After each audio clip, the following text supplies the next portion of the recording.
Welcome to Organizational Sherlocks, the podcast where business meets psychology and your organizational puzzles meet their match. Join us for captivating stories and practical solutions to unravel your toughest challenges. I'm Dr. Elizabeth Fleming. And I'm Morgan Ashworth, your guides to a prescription for business success. Let's dive in. Well, hello, listeners. We are really excited to be here with you today, and we have a really fun conversation that Morgan and I have been chatting about kind of on the back end. So we thought we would bring it out to all of you to kind of hear what's on our mind. So today, I think we're really focusing on this concept of coachability, the idea that some people take feedback and they grow from it. While others hear the same message and kind of experience feeling defensive or stuck or just quietly disengaging from their work. And so today, Morgan and I are really going to break down what coachability really is and why change at work is rarely just about someone's willpower. We're going to explore readiness for change, choosing the right intervention, and then also recognizing when the real barrier is maybe their role or the system. It's not about the person. Yeah. So two people can get the same exact feedback. One grows, one gets stuck. Why? Stay tuned to learn.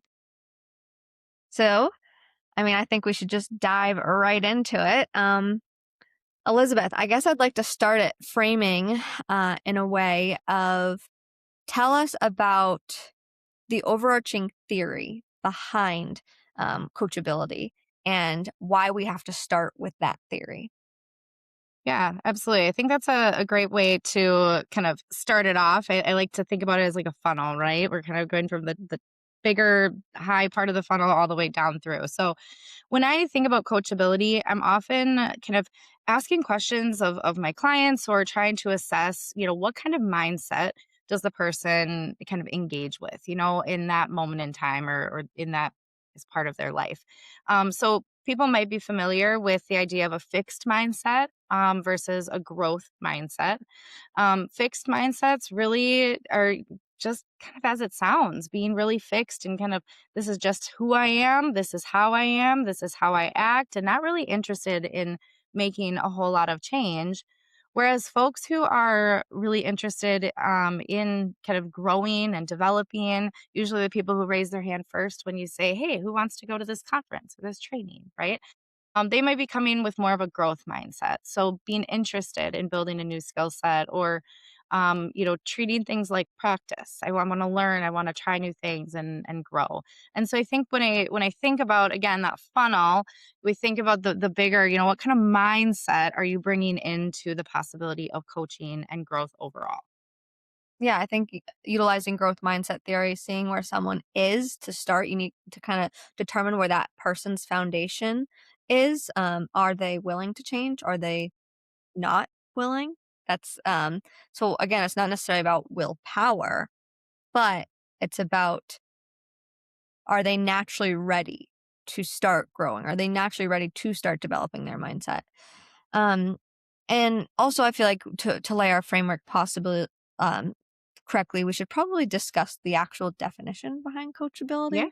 Want to share Uh, it for it? yeah, so coachability, it's the capacity and sometimes willingness to receive feedback accurately, regulate ego threat, and translate insight into sustained behavior change. So, coachability combined with growth mindset theory allows us to determine, lays the foundation for us to determine how we approach people and the interventions that we would use with each of these individual people. Within that intervention, there will be multiple levels of intervention, all relating to other psychological theories that relate to growth mindset theory. Yeah.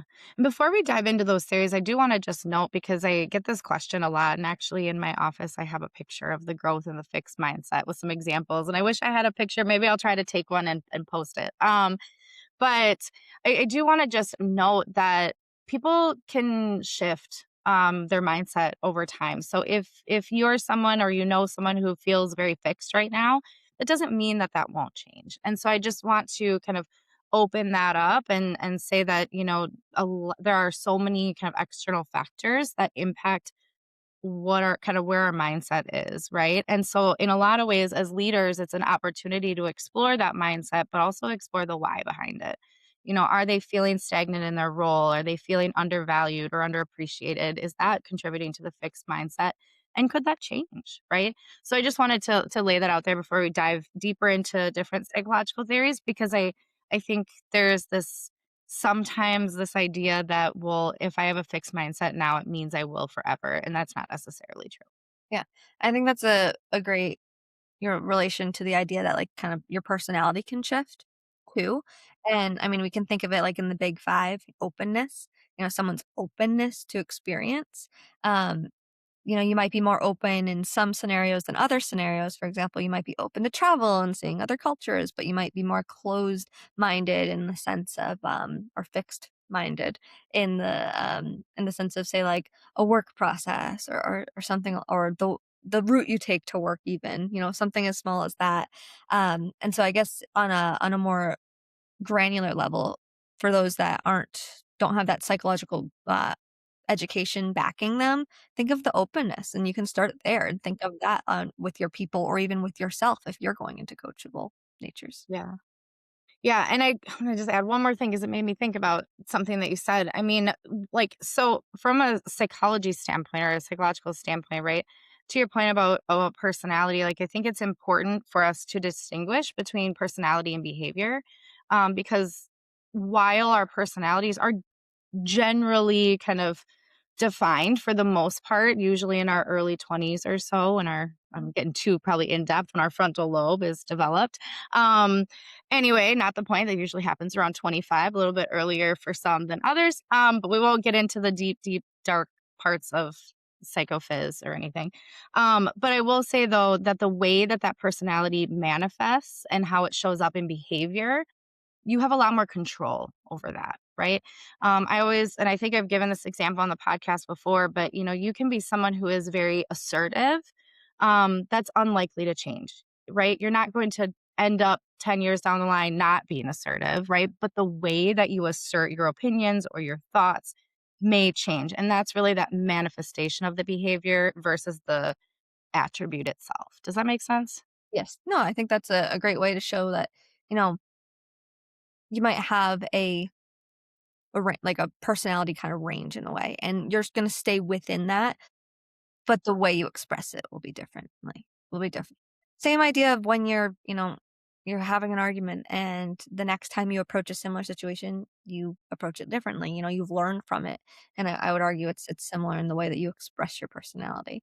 Not to get too off topic, but again, something to take into account when we are approaching someone who needs coaching in the workplace. We have to think of these things. We have to see, what is this person's foundation? How do they approach things? How do they express their growth mindset or fixed mindset? Or are they on a range? Like, they aren't necessarily not coachable, but they might not necessarily be coachable. There's a range between the two. So where do they sit in order to determine how we approach them? Yeah, well, and I know, kind of off to like, but it's still within topic, because when we think about coaching, and this is a big part of what I do, like, it's not I'm not going to change someone's personality or way of being in the world. That's not what coaching is about, right? Coaching is about helping to leverage the strengths that they bring in, from their personality and their motivations and all those things. Um, and so leveraging those things, but also figuring out how can you work through some of those areas that maybe are not so natural for you. So just because, and I'll give an example, just because you are not someone who's really loud, or the one who's speaking up first in the meetings or asserting opinions or challenging people, doesn't mean you can't be a strong leader, even though in society we often view strong leaders as those who are one of the loudest in the room, right? And so, coachability or coaching, the practice of coaching, is really about that behavior change, that in a way that is grounded and tailored to the person. And I think that hopefully sets us up for some of these theories, because there's not a one size fits all solution for coaching. There's just not. Yeah. And I think you kind of led us right into some of these theories. When we talk about like autonomy, competence, to start, someone's competencies, what they're naturally strong in. Autonomy, they're not naturally going to want to maybe speak out in a session, an employee session. So they have ownership over it. So, that kind of leads us into that first theory. Yeah. I really like self-determination theory personally. I think it's interesting.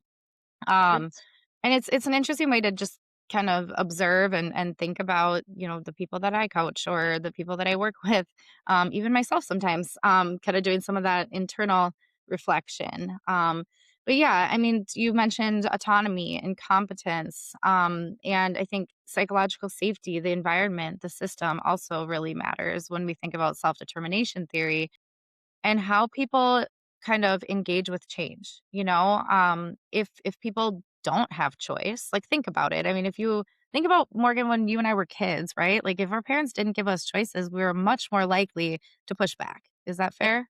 Yes. Yeah. Yeah. That's why you give your kids choices sometimes. They give you two Exactly, choices. that's why, and I mean, I know I'm a parent, so I whatever, but that's why it's never, "Go do this." It's, "Okay, you can do this or this, your choice." You have some of that autonomy. Both options I'm fine with, right? But it's teaching them how to engage with autonomy, right? That is not any different than us as adults. There are times where we have to kind of think about, "What choice do I have and what do I own?" Right? And then and then, thinking about, again, the competence piece of it that really boils down to the strengths that we talked about before. And then again, is it safe? Is it an environment where people can feel like change is possible? Hmm. Yeah. So, all in all, just want to give this kind of background for our listeners. A self determination theory. It's the framework for understanding human motivation, focusing on the drive towards growth, hence related to growth mindset theory, mindset and mastery and integration. So it kind of it positions those coaches to know where these people are more intrinsically motivated due to those factors that we've just discussed: the autonomy, the competence, the relatedness, so the psychological safety, right?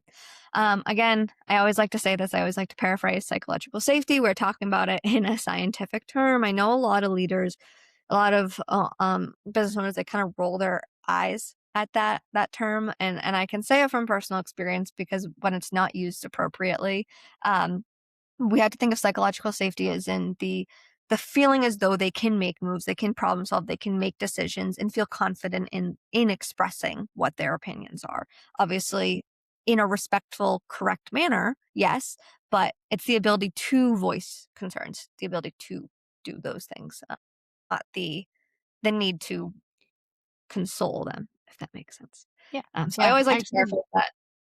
yeah, I think that's right. I do a lot of work in around psychological safety, and I recently did a session for a local government around psychological safety, and to your point, like, it's really just about being able to vocalize things in a way that doesn't create retribution, that you're not going to get in trouble for disagreeing or seeing things differently or making a decision. But again, that psychological safety is really grounded in my mind in systems theory, which we don't have to get into in depth. But if the system doesn't allow for people to share their opinions, if it doesn't allow autonomy to make decisions or take ownership of tasks, this is where I think, in a lot of ways, where systems theory and self determination theory collide, right? And that in itself impacts the effectiveness of coaching, Yeah, right? and Um, sorry, go I ahead, just think Elizabeth. that's really important. Yeah, no, I think you actually bring in, another theory that is critical to the success of building growth mindset and or determining where someone's at and how to coach them best. It's the systems theory. When you're finding that the person has what they need growth mindset wise. They are naturally more coachable. Everything is correct, but there's still barriers. That's when you might need to look at the role of the system. And that's when you need to look towards systems theory. Like, is there something actually in their environment that's preventing them from growth? Is that what's doing it? Obviously, that could bring me onto a whole another level of conversation, which I do Yes. want to hint to later, but it's the idea of not only the foundation of the person is important, but the foundation of the organization pre-coaching is important. But you're going to have to wait for us to talk about that till a little There has later. to be some alignment there, Morgan, to Mm, use my favorite word. I don't think I've used that word in one of our recordings in a really long time. no. I had to But bring you it know back. what, Elizabeth? I use it multiple times a day at work now with just every type of team. every Yes, I time. know, but you know what? I wanna do an episode sometime about what alignment is, just, like, in general and what it is not, so we should I think note that. I think we need to. I'll make a all Okay, caps big word here for us. perfect. I think I should get it tattooed on my forehead. Alignment, just because, but I won't. I promise, listeners, that'd be probably a little bit odd Maybe to look you at. should for the alignment episode, you can write it on your head just as Yeah, a joke. I'm Yeah. in. Okay, sorry. Okay, sorry, listeners. But we started with self-determination theory. Where is this person at? Where are they confident? Where do they have autonomy? Where are they naturally more confident, more intrinsically motivated? But where also might you face pushback as a coach? What might you have issues with approaching with this individual? Because individuals may be more sensitive or maybe more defensive towards some parts of coaching, but not other parts, or they might be more defensive naturally or more open to feedback, naturally constructive criticism. So Elizabeth, tell us about that. Yeah. I mean, I think feedback has so I don't wanna say this. Just feedback in general has this incredible power to it can be really helpful, right? Like, it's just I don't know, like, it's almost intangible to try to describe, right? And it is not just about the person giving the feedback, it's also about the person receiving it, right? And so that's why, like, when we do trainings and we talk with people, it's really about how do you give feedback, right? But also how do you receive it? Because that's really important. And I think really what we're talking about within the context of coaching is how do you receive that feedback? There are things that get in people's way, right? When feedback really feels personal, when it feels like it's threatening who you are, and your identity, right?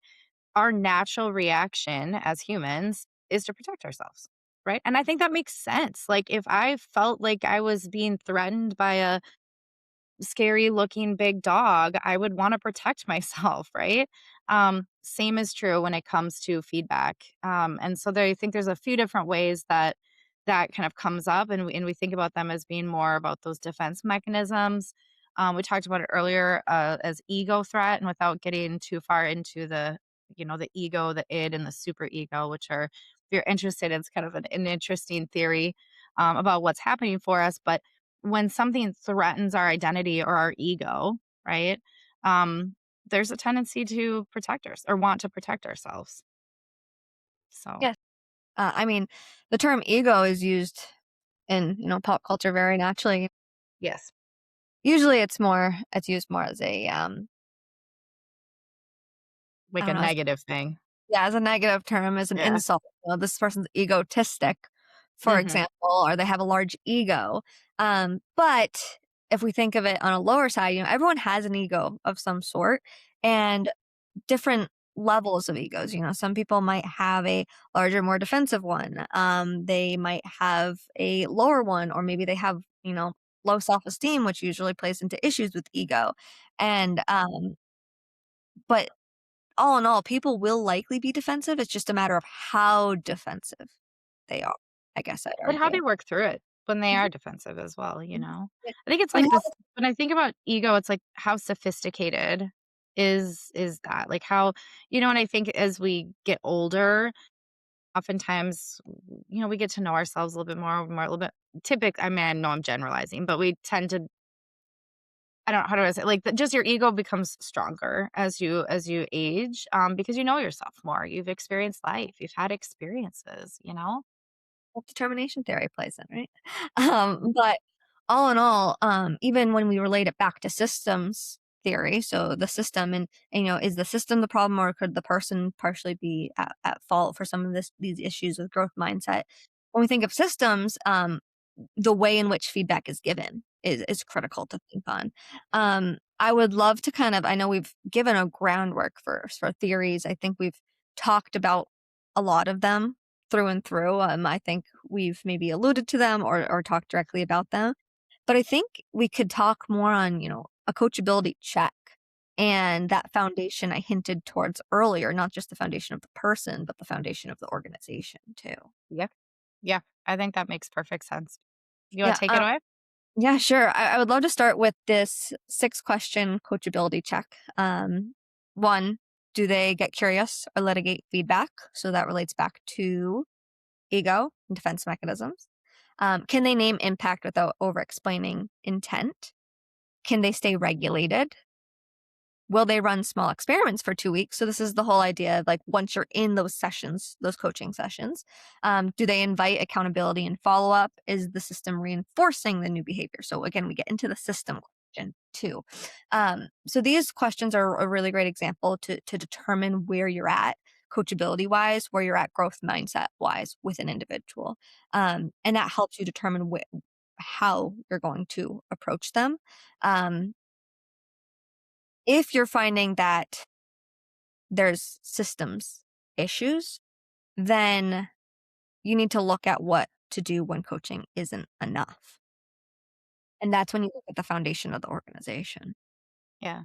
Well, I think, and I've experienced this where maybe coaching, it's not the right time, right? And I think that I think about it for our consultants that are listening here. If you are a consultant or want to be a consultant, I think that's a really important skill to have. And an important thing to think about is that sometimes people just are not quite ready for it, whether that's because the system's not ready for coaching to be embedded within it, or the person themselves is kind of, maybe more in that fixed mindset, or just kind of not really contemplating change, if you will.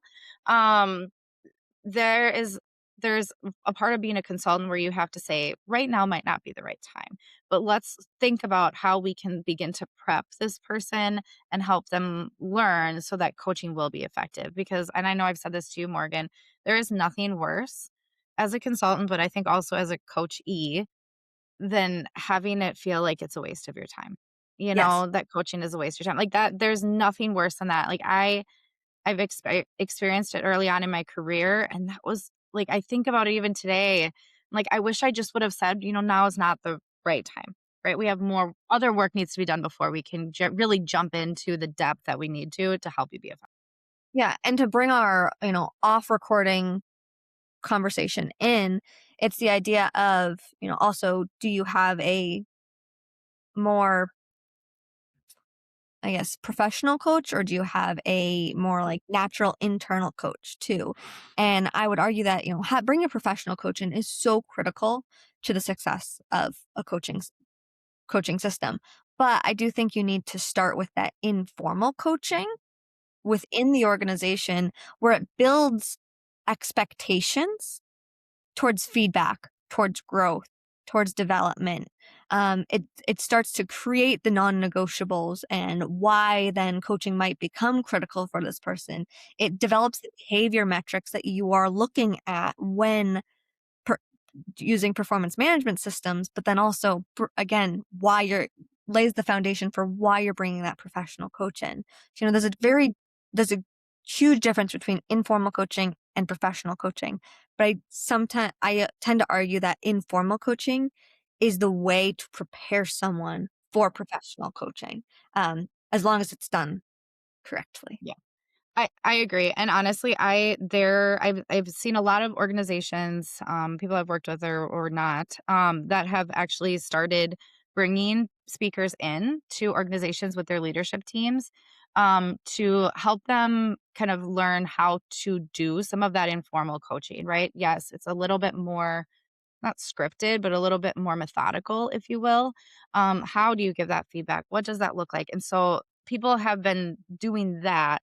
And I think that is really beneficial. And I want to call out that, yes, some people use a more methodical coaching style, but then you have folks kind of in the IO fields, maybe, counseling psychologists like me, that take a different approach to it. It's not as methodical. It's not so like this is the way that coaching should be done. I don't know how else to describe that, but I think that's important. So there are still ways that you can teach people, even if they've never teach leaders, even if they've never done coaching, have never really engaged in psychology or really understand human behavior all that much, there are still ways to give them tools to do some of that informal coaching to set people up for success for some of that more kind of the depth, right? The funnel coaching, if you want to Yeah. call it, going Yeah. back to that analogy. When you prepare the leaders to do that informal coaching, I feel like you tend to touch on these psychological theories. You may, actually say the specific theory and give the definition, but then talk about it in real life practice. But they may also just use the layman's terms surrounding this theory and might simply use the in practice side of it. And I think that's also where you see those breaks within PhDs versus PsyDs too. Is the in practice versus the actual research and the theory and the scientific side of it. But truly preparing your team to be informal coaches, and then not just with training to leaders to be the best leader, but also the values and the system backing it. So oftentimes, I actually just said it in our off recording is, I tend to talk to applicants when I'm working with a company who is change based, development based, and I tend to say, "Oh, like, hey, so this is a learning organization." Like, I immediately say that, and then I ask, "Then tell me about a time you innovated something in your previous workplace." I use that exact phrase. I give them the reason I'm asking, but I'm also not leading them. I'm asking them a direct question. And that immediately starts to get the right type of people for growth mindset on that have those growth mindsets on the team. If you're expecting them to immediately go in and start coaching, yes, you might find barriers within the individual still, but at least you have preparation for those barriers when they join the Yeah. team. Yeah. I agree. I just want to say one other thing because it popped in my mind. I also coaching is not like using a professional coach is not really, in my mind, appropriate when you're already having a lot of performance issues. I think that's another thing to just think about. I know it's kind of a little bit off topic, but if you're thinking, oh, a coach is going to come in and fix everything, but things are pretty bad already, that, like, yes, call, let's consult, let's figure it out. But coaching may not, or like professional coaching at first may not be the best move. There might be other things, like more strategic things you can do from a systems level ahead of time to then prepare them for that place. Because think about it again, if we go back to like the kid example, if I'm a kid and I already feel like I'm in trouble, what are the chances I'm going to want to do really anything that you want me to do? Or if I do choose to do the thing you want me to do, it's because I feel coerced into it. And that does not set up a very good Yeah. foundation for success. No, and that's why it's critical that you have those non-negotiables on the table. You have those expectations. You're already measuring performance in some way, shape, or form, or discussing it, or pushing out those expectations. And then, when harm is happening, have consequences. That's also why it's so important to separate professional coaching from that informal systems management and sometimes informal coaching. So first and foremost, organizations need to check their systems. Can this system allow someone to go into coaching? Second, if you say, oh, yeah, our system, we might not have the best performance metrics or we might not have the best, expectations laid out, but this person is performing. They feel like they can voice things. They feel like they can develop. Okay, yes, in we can look towards that professional coaching. Obviously, there's not hopefully any issues with performance at that point in time. Um, and with that, I'd say that oftentimes when you're looking to bring coaching in, you're looking at you're looking at it in a proactive manner. You're preparing this individual to develop, not because of reactive trying to fix behavior issues, but proactively trying to get this person to the next level for the organization. I have a prime example of this is we had a team who they were going to need a leader in a year or so. There's technically an informal leader in there. The person was retiring. The informal leader though wasn't a true leader for the department, if that makes sense. And so someone was looked at a year in advance and said, this person could be that leader for this department. They could be promoted to a leadership level. But in order to get them there, we need to start with where's their foundation? What's the organization's foundation? Have some informal coaching, building those expectations, kind of seeing if it's going to be an interest for that person to lead the department, their comfort level with speaking up and, directing others. And that then led into having the person go through professional coaching. There were no performance issues with this person. The person had a had amazing knowledge of the department and of the overall organization, but they didn't have many leadership skills. They had a leadership mindset, but they're more of that kind of introverted, um, quiet, not so outspoken individual. But the knowledge was there. That knowledge of the organization was the critical foundation. And this person loved getting feedback too, which was even better. So there was already the stars were aligning. So this person went through professional coaching and has since been promoted to the position, still gets informal coaching to today because you can never stop growing is what I tend to say. And that informal coaching can look like just pushing back to the person saying, well, what do you think? It could be, hey, I know you saw this, or hey, I have an idea here, but I want to solve this problem of yours, but let me see if you can figure it out. Like kind of challenging them to keep taking the next step on that staircase Yep. towards ultimate leadership. Yeah. No, I think that's a really good example. I know I have an example very similar to that, so I won't necessarily get down into the weeds there, but what you're describing in that person is potential that you saw potential, right? And then you or whoever made the decision, I guess, took the opportunity to kind of invest in that person's potential to help them grow, right? Mhm. Yeah. And I think that's really important. And a lot of times, that's where professional coaches come in. And I will say, and I know we're IO people, so I, of course, maybe I'm a little bit biased towards the IO field, but I think that is one really cool thing that IOs bring to the field versus, folks who maybe just have certifications in coaching. I think you bring this discernment around what is actually needed in this moment, right? Is it that they need this professional coaching because, again, you see the potential and you want to develop that? Or is there performance?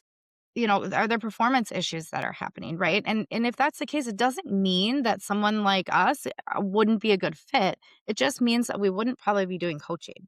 In my mind, when I have these conversations with clients, it's right now. I usually go to a place of right now. What you need is process consulting. We need to talk about the process, the system, engage with the person on a process level so that we can help improve that performance and then maybe coaching in the future seems like a good thing, right? Or could help.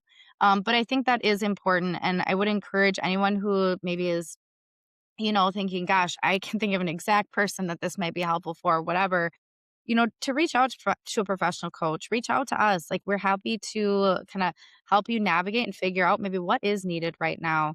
And what would be most beneficial. So I say that just to say, like, the example I was thinking of, there are people on a team that I do coach, right? I have been coaching for a while, and the team as a whole needs more process consulting. And so it was important that the client who hires me to work with them knows that right now in this capacity I'm coaching, but in this other capacity it's more about process consulting. And I think that just being able to describe that sets the foundation or the tone for what this is going to look like. But not everyone has all of those offerings, you know? Yeah.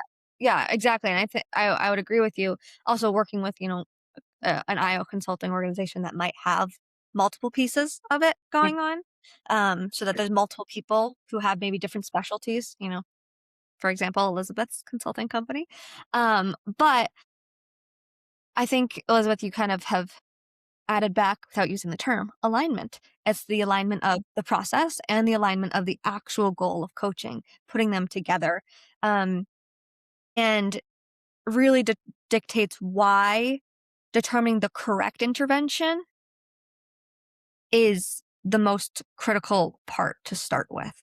Because when you find the correct intervention, it may be a stepping stone to the intervention that's actually desired by the organization. But you want to be cautious to not bring someone in that is going to simply, bring a consultant in that's simply going to do what you want to do within the coaching. Because that's when your team will feel coerced. Your team won't really feel like they're getting something out of it. The coach won't feel like the team's getting something out of it, and then also the company would have probably wasted some money on that situation since you'd have to go through the entire thing once the process is the foundation of the organization developed. Yeah. And so why would tutor so to kind of go back to my original question is, so, you tried to develop two people and one responded and one did not. Why is that? Well, were they in the same department? Did the departments have different systems surrounding them? Maybe the people have two very differing personalities in the way that they approach feedback. It's critical to look at that to determine how you would approach these people differently. One blueprint is not going to be the proper method for both individuals. It's very rare you're going to use the exact same method over and over again. Instead, it's really customized to the person. And that's why coaching comes about. It's individual, it's based on the individual level. You might have the same goal for both people at the end, but the way to get them each there is different. I mean, even then, I have another example I would love to give, and it's actually someone that had behavioral issues and took feedback but didn't, if that makes sense. You know, they wanted the feedback, but they certainly when they had something in their mind, that was the way. So they'll take the feedback and they'll apply it because they understand that's what's expected, but they might have a hard time personally buying into it. Um, so I had this individual working on a team and couldn't take direction. Just sometimes couldn't take direction or didn't understand how to approach people. Had amazing ideas, had absolutely amazing ideas, great suggestions to help, push the process forward, make it improve, but never really thought of how his ideas affected others around him. I want this to happen. Okay, that's a great idea. Do you understand what it takes to get to that level? Mhm. And there was well, I need this. I'm like, I understand you quote, you think you need that, but can you think about how it affects someone else? They want certain information or certain something put together for them already. Well, someone has to do that work, and you're adding work to someone else's plate because you don't find it or you find an issue or something's not perfect. And so this person's kind of having a little bit of a conniption, I will say, about it. There was behavioral issues, the way that they responded to people, the way they approached people, and then also the the way they responded to when the system wasn't perfect right off the bat, which nothing's ever 100% perfect, let's be Right. honest. Progress over perfection is what I tend to But yeah. say. And so this person ended up going through a little bit of behavioral discipline. But then after that, some informal and the expectations were better developed at that point. So then the expectations were driven down. Some informal coaching happened, which allowed some professional coaching to come in. And then the informal coaching continued after the fact. And now if this person has a slip up and they have a situation where they respond not so great or they give a suggestion in not so great a manner, it's, hey, remember that conversation, like the conversations you had of, the best way to give a suggestion. Let's try to use that. Your suggestion's a good idea. Again, the whole idea of psychological safety, like this is a good idea, but let's remember how to respectfully state this. Mhm. So it's that idea of the combination of discipline to informal to get to the professional, but then to continue the informal and maintain that psychological safety where you still want the suggestions. So you don't want to prevent this person from feeling like they can't give them, but they do give them in the right manner. They're respectful. They understand those around them. Yeah. I think it's about making it sticky. Like, what's gonna be sticky? What's gonna help those learnings just be a part of their world, and what's gonna encourage continued growth, and a growth mindset. And it's definitely not unheard of in my world that I'm not working regularly with someone anymore, from a coaching perspective, and yet I have one client, I'm gonna borrow their term because it made me laugh a little bit. I don't use this in my own business, but they use it, so it works. They'll send me an email and say, "Hey, Dr. Fleming, do you have any time for a bit of a tune-up?" And it's really because that person and several of my clients, honestly, who just there are times where they just wanna have kind of an unbiased person to walk through what's happening, something they're worried about. I just need a little bit of support in this area, and so I think for people who are interested in engaging with coaches, it doesn't mean that they have to, um, be there for life, you know? I mean, I think there's like you kind of get through that part and then come back to tune-ups. I think that's kind of a cool thing. So, I also realize we've been talking a lot about coaching and people might, and I just want to throw this out there because I think people might have different ideas about what coaching is. The coaching we're talking about in this episode is really around that professional workplace coaching. There are, of course, other coaches out there like life coaches and whatever it might be. And so just I think if you're curious and interested in coaching, but are trying to figure out, who should I look for? What kind of person should I look for? Morgan and I are happy to be resources for you in helping you figure that out. Because in this situation, if people are focused on life coaching, that may not be exactly what you want. Um, my Morgan and my kind of area of expertise is around the professional workplace leadership coaching. I don't do life coaching. I mean, life is a part of the conversation, of course, but that's not my focus. So I think I just wanted to call that out because I don't know. It's a different It's side of psychology, where it we is, yeah. focus on in IO, it's focused on the workplace, it's focused on business, it's focused on industry, as is in the Industry. term. And so because of that, just ensure that you're thinking of our conversation on coaching in regards to the workplace. No matter what that workplace might be, but it's Right. workplace based. Yeah. I mean, that's not to say that my clients don't share like, "Oh, I got married," or, "Oh, I, Well, cool. had a loss in the Personal life family." Like, also comes in. It always yeah, does. it's not impersonal in the coaching world. Like, we can still share things. It's just not that's not the main focus. It might be a factor in what's happening in the workplace, but it's not I'm not gonna solve or help solve someone's grief around the loss of a parent or something like that, right? That's not what it's going to be about, but it could be more about managing through that grief as it's manifesting within the workplace. So that's just kind of an example of what that Exactly. looks like. And, like, all in all, like, a lot of the theories are still underlying, but the examples we've given, the way we've talked about them are workplace oriented. But, all in Exactly. all, people can change at work, but it's not just insight. It's not just willpower. It's the readiness, it's motivation, it's safety, and it's practice with the system that reinforces the new behavior. Those tune-ins, tune-ups, would you Tune call 'em? ups. Tune-ups. Um, so if you're trying to coach someone and it's not moving, it's not working, don't just ask what's wrong with them, but maybe ask what is their mindset like at the moment? What's their motivation? What are their defenses? What stage of coaching are we in? And what's the environment surrounding them?